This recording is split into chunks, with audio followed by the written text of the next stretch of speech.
Welcome back to the Dad Days. Today I am making a sourdough Kamut bread. Kamut flour is an ancient grain. It's got a nice yellowy golden color to it, so I recommend it. I'm using my starter, which is active and ready to go, but let's get into it. I already have it measured out. I will have the recipe in the description below. I have 400 grams of bread flour. I have 300 grams of Kamut flour, and I have 300 grams of all-purpose flour in here. They are all organic flours. So let's get on to the next step. And I also have 20 grams of salt in here. I'm using Redmond's real salt. You always want to use a high quality salt like Redmond's or Celtic sea salt or something to that effect. The next step is I'm going to be adding 150 grams of my active starter into this Pyrex container because I will be dissolving it into my warm water that will be going into my bread.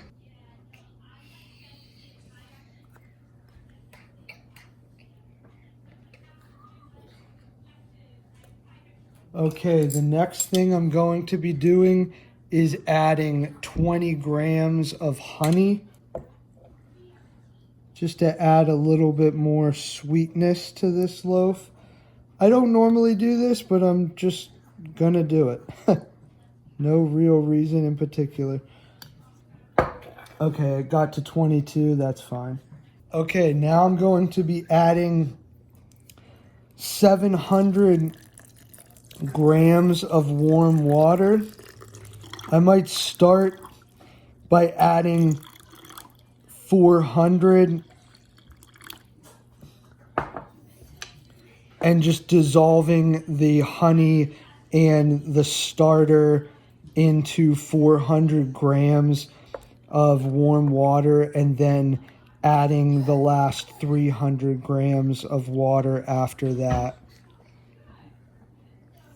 Just pour that 400 grams in with the starter and honey.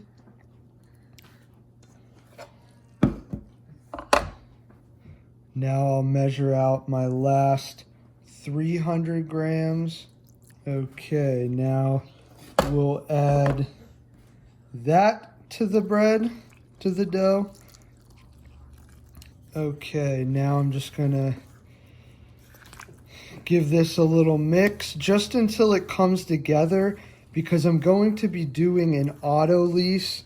So that simply means that you're just letting the flour fully hydrate before you start to work the gluten. It just helps with the gluten development. So you really just want to mix it until it starts getting hard to mix, to the point that you would have to start kneading it.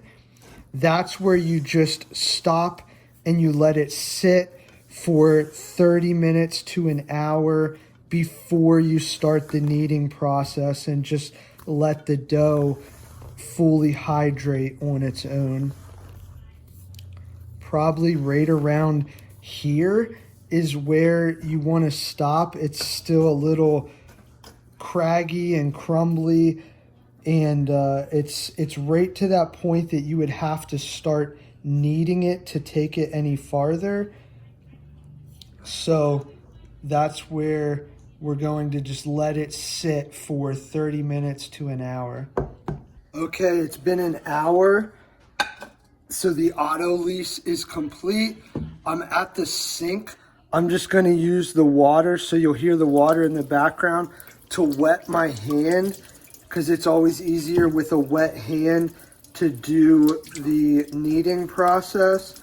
You can see the dough is supple and fluffy after it's completed the autolyse. and it's fully hydrated. It's so nice to work with.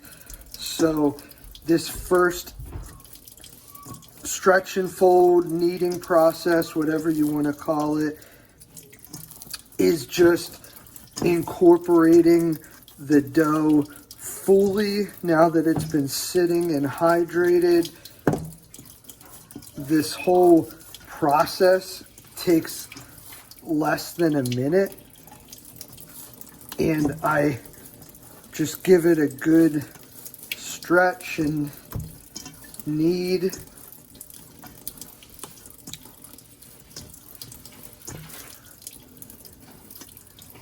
And then I just flip it over like that. I wet the top with a wet hand,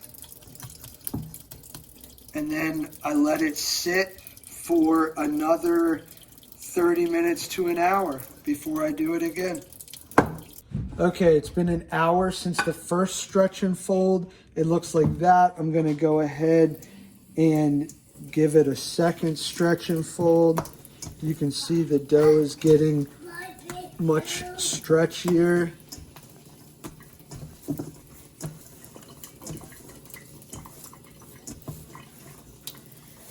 And that's really about it. It's a quick process. I do that once every 30 minutes to an hour to develop the gluten, and then I just cover it back up and let it go for another 30 minutes to an hour.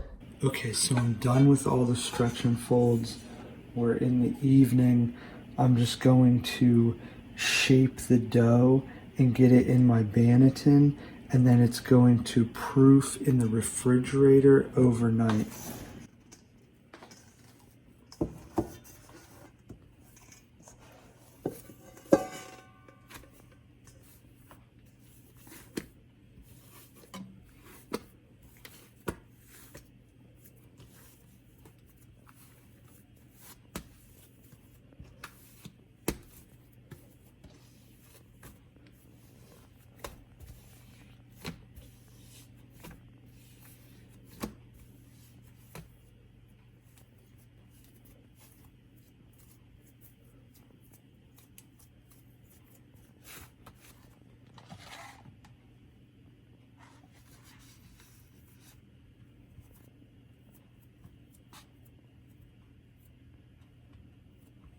Okay, it's the next morning.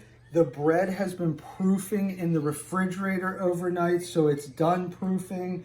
I'm just going to turn it out onto this parchment paper and score it, so then we can put it in my preheated Dutch oven. I have the oven preheated to 475. I'm going to bake it for 30 minutes covered, remove the lid, and probably do another 10 to 15 minutes to get some nice color on there. So let's score the bread.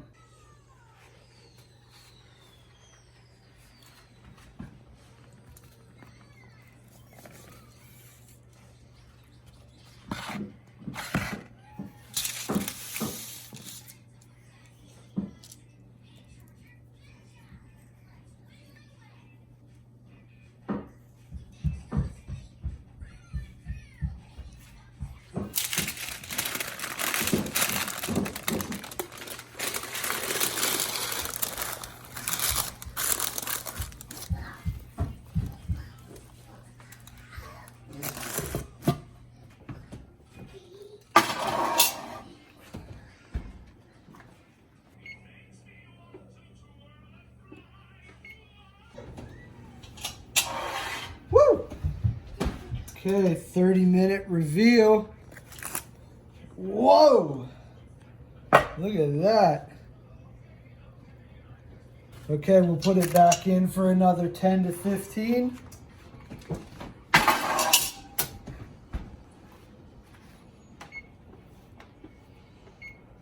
Okay, it's been 10 more minutes. Let's get this out of the oven.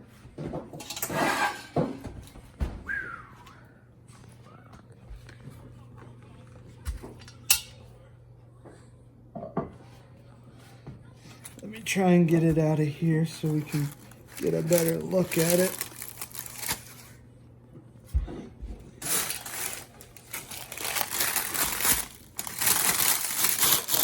Wow. That turned out good.